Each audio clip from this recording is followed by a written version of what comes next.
Halo semuanya, perkenalkan nama saya Angelin Romoli Sabatini. Di sini saya akan menjelaskan tentang circular queue.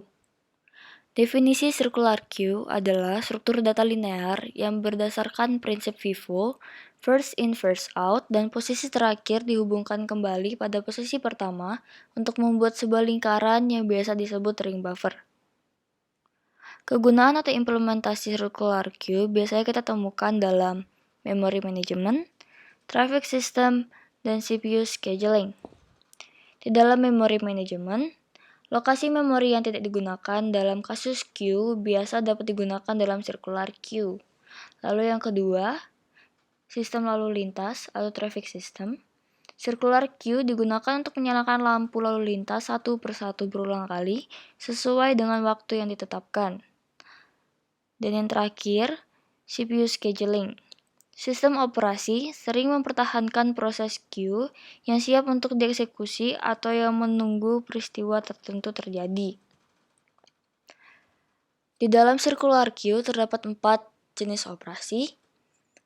Yang pertama ialah front, yang merupakan awalan dari sebuah circular queue. Lalu yang kedua, rear, yang merupakan akhir dari sebuah circular queue. Lalu yang ketiga ada enqueue, yang berfungsi untuk menambahkan elemen ke dalam circular queue. Dan yang keempat ada dequeue, yang berfungsi untuk mengurangi elemen ke dalam circular queue. Berikut ada langkah-langkah mencari enqueue. Langkah pertama ialah periksa keadaan queue. Jika kondisinya tidak penuh, maka periksa lagi keadaan queue. Dan yang kedua, jika keadaan kosong, maka harga front dan rear bernilai 1. Jika tidak kosong, maka harga rear bertambah 1.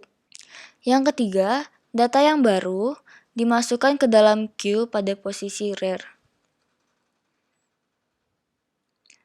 Lalu, langkah-langkah mencari dequeue. Yang pertama adalah periksa apakah queue kosong atau tidak. Yang kedua, jika tidak kosong, maka nilai front bertambah 1. Dan yang ketiga, jika front berada di posisi maksimum queue, maka nilai front sama dengan 1. Ring buffer. Ring buffer merupakan struktur data yang melingkar meski implementasinya linear. Konsep circular queue. Baik, dalam queue, elemen ditambahkan ke akhir queue dengan cara FIFO, first in first out, atau dalam bahasa Indonesia sering disebut pertama masuk, pertama keluar. Elemen pertama antrian dihapus dari head sesuai urutan penambahannya. Saat head pointer sampai ke akhir array, itu membungkus ke elemen pertama dalam array. Semua data di buffer akan ditimpa. Head queue berbeda dari elemen pertama dalam array sebenarnya, dan kedua pointer bergerak saat elemen ditambahkan dan dihapus. Nah, rumus enqueue untuk mencari posisi baru ialah rear plus 1 dibagi length, maka 0 plus 1 dibagi 5 sama dengan 1. Baik, pada ring buffer pertama dapat kita lihat enqueue 10. Jadi dimaksud di sini adalah di dalam array 0, kita memasukkan nilai 10. Jadi nilai 0 itu front sama dengan rear. Lalu yang kedua, enqueue 23. Ini bermaksud di array selanjutnya kita memasukkan elemen baru yaitu 23 dan angka 23 ini menjadi rear. Dan ring buffer yang ketiga, enqueue 17. Dapat kita lihat setelah angka 23 terdapat angka baru atau elemen baru yaitu 17 dan menjadi rear karena dia merupakan akhir dari ring buffer saat ini. Lalu ring buffer keempat, enqueue min 7. Kita lihat di array ketiga ada elemen baru yaitu min 7 dan karena dia terakhir untuk dimasukkan ke dalam queue, jadi dia menjadi rear. Rumus dequeue, front plus 1 dibagi length, maka 0 plus 1 dibagi 5 sama dengan 1. Oke, ring buffer kelima. Bisa kita lihat di atasnya DQ. Berarti di sini terjadi pengurangan elemen. Bisa kita lihat bahwa array 0 angkanya hilang. Sekarang menjadi 23, 17, dan min 7.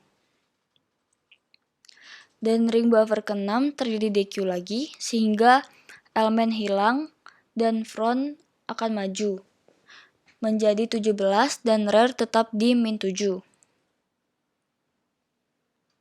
Nah, di ring selanjutnya terjadi NQ19, di mana terjadi penambahan elemen baru, yaitu angka 19 setelah min 7. Jadi, frontnya tetap, sementara rear-nya terus maju.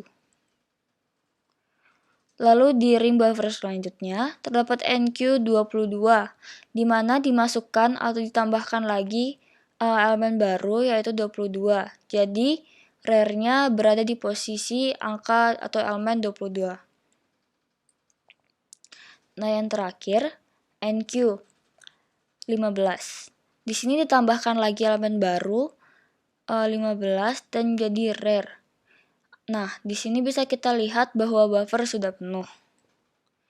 Jika Q penuh, rear plus 1 dibagi length sama dengan front, maka 1 tambah 2 bagi 5 sama dengan 2. Oke, sekarang kita akan beranjak ke codingannya.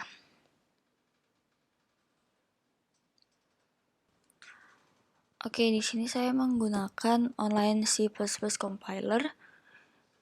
Dapat kita lihat pada line pertama include bits atau stdc++.h yang merupakan untuk memanggil library. Lalu dilanjutkan dengan using namespace std. Lalu struct q. Di dalam struct q ini terdapat deklarasi integer rear, front, size, dan r. Q in s. Front sama dengan rear sama dengan min 1, size sama dengan s, r sama dengan new in s. Lalu dilanjutkan dengan baris ke-17, void nq in value, in dq void display q. Lalu di baris 24, di sini mulai untuk berfungsi membuat circular q-nya. Berisi void q, nq in value. Jika front sama dengan rear plus 1 dibagi size, maka akan keluar output berupa q is full.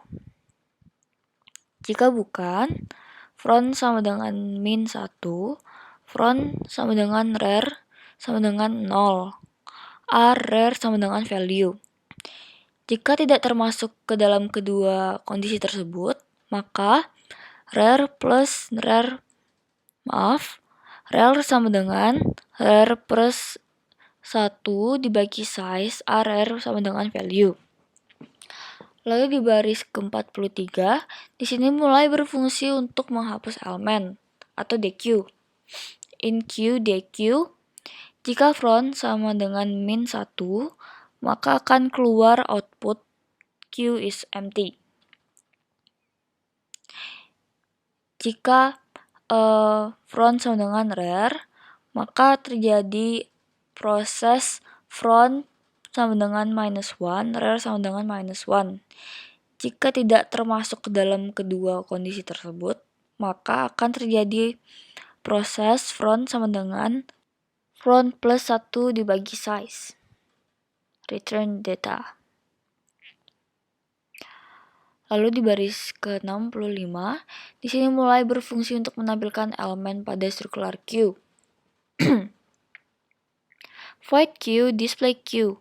Jika front sama dengan -1, maka akan muncul output Q is empty. Dan print elemen in circular QR. Jika rear lebih besar sama dengan front, untuk in Untuk in I sama dengan front, I lebih kecil sama dengan rear, I plus plus. Setelah itu akan terjadi output %DRI.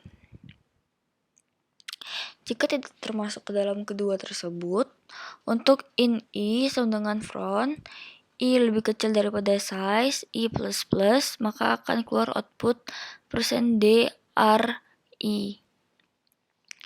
Untuk integer I sama dengan 0, I lebih kecil sama dengan rear, I plus plus, maka akan keluar output %DRI. Nah, dari line ke-89 ini, mulai untuk menjalankan program in main queue key 5. Lalu pada baris 94, 95, 96, dan 97, ini merupakan untuk memasukkan elemen ke dalam ring buffer. Seperti yang kita lihat tadi pada slide PowerPoint-nya. Lalu, yang di line 100 ini untuk menampilkan elemen tersebut. Nah, untuk 103 dan 104 merupakan DQ, di mana ini merupakan outputnya yang akan tercetak ke layar berupa deleted value sama dengan %D QDQ. Lalu di sini ada NQ kembali untuk menampilkan huruf untuk mengisi yang kosong, yaitu 19, 22, 15, dan setelah itu return 0. Berikut adalah hasilannya.